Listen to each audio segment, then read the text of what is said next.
Let's talk about financial freedom. You hear that phrase all the time, right? But for most of us, the advice feels like this giant, overwhelming checklist. Well, today, we're going to do something different. We're tossing out that to-do list and handing you a map instead.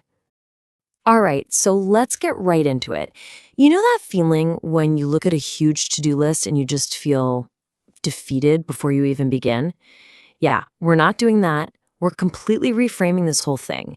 This isn't a checklist, it's a journey. And like any good journey, it comes with a map that has clear, manageable stages. So, before we start our journey, let's talk about the destination. What does financial freedom actually mean? It's one of those terms that gets thrown around all the time. But if you stop and think about it, it can be a little fuzzy, can it? And here's the key thing to get. It's not necessarily about being rich in the way you might think, yachts and private jets, and it's not even about never working again. It's really about having enough income from your savings and investments, stuff that works for you, so that you can make choices based on what you want to do, not just what you have to do to get a paycheck. It all comes down to one word: control. Okay, so that leads to a really important question. Is this whole thing like a switch you flip? You're either financially free or you're not? Is it just one single finish line? Well, we see it a little differently. It's more like a journey. A path with clear, totally manageable stages. And that's exactly what we're going to do today. We're going to walk through this map together. You'll be able to see where you are right now, and more importantly, what the next step looks like. All right, let's get to the first part of our map. This is all about building your foundation. And honestly, this is where a lot of us start. It's maybe the most critical part of this whole journey. So if you're in this stage, you know exactly what I'm talking about. It's that constant stress of living paycheck to paycheck, where one flat tire or an unexpected bill could just knock everything over. It really feels like a house of cards. The goal here is simple: to move from that shaky ground to a solid foundation. And you do that by focusing on two absolute priorities. And here they are. These are the two non-negotiables. Seriously, before you even start dreaming about investing or anything fancy, you have to do two things: build a safety net for emergencies and cut off the high-interest debt that's just bleeding you dry every month. Okay, I know what you might be thinking. Save money? I'm barely making it as it is. And that's a totally fair point. But here's the secret weapon: automation. You make the decision once, and then you take yourself out of the equation. Set up an automatic transfer, even if it's just $50 a month, to a separate savings account.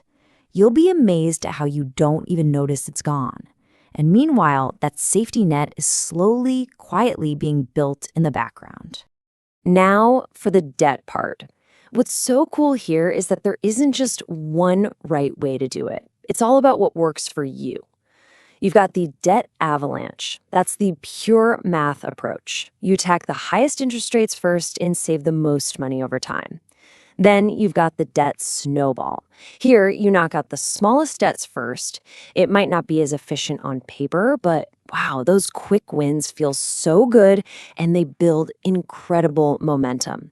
The best method? It's the one you'll actually do. Okay, so once you have that foundation, that emergency fund is growing, that high-interest debt is under control, you are ready for the next stage. And this is where things get really exciting. This is where we switch from playing defense to playing offense. It's all about building systems to make your money start working for you. I absolutely love this analogy of the engine room. Think about it. Your foundation is the solid hull of the ship. Now it's time to build the engine that's actually going to move you forward. This whole phase is all about creating consistent, repeatable habits, not just for saving, but, and this is a big one, for investing. And a fantastic tool to guide you here is the 50-30-20 rule. It's so simple, but so powerful. Basically, you take your after-tax pay and slice it up.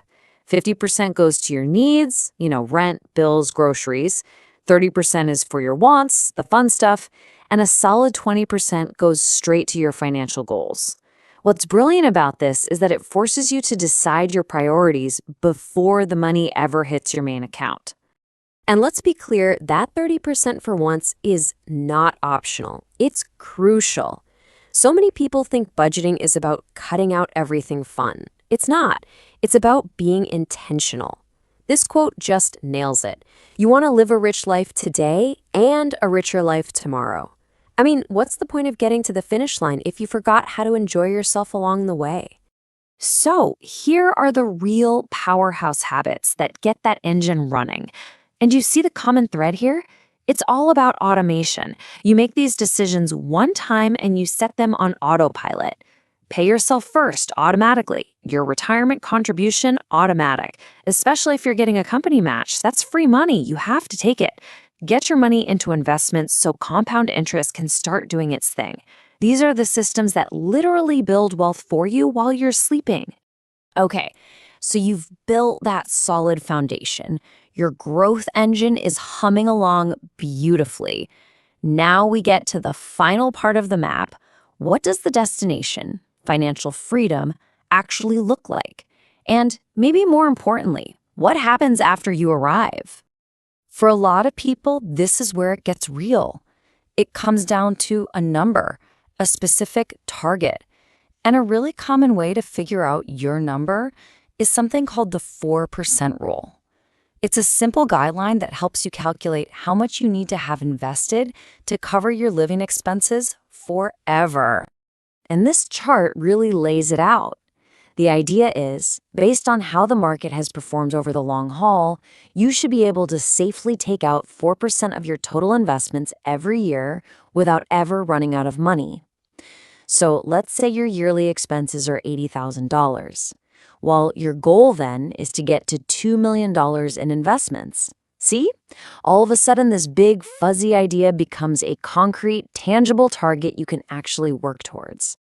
But what happens when you hit that number?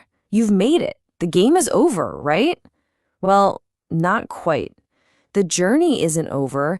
The challenge just changes. And this is such a critical point. Think about it. After decades of being disciplined, of saving, of saying no to things, learning how to actually spend money can be really, really hard. Your focus shifts from accumulation to purpose. The questions are no longer about math. They're about psychology. What actually makes you happy? What's your purpose now that you don't have to work? These are the big, deep questions that go way beyond a bank balance. So there it is, the map. From survival to stability to growth, all the way to true freedom. I know it can feel like a really long road. But you know what? Every journey, no matter how epic, begins with a single step. So look at this map, find where you are right now, and just decide on your very first step. Maybe it's setting up that $50 automatic transfer. Maybe it's just deciding between the avalanche and the snowball. Whatever it is, pick that one thing and go do it.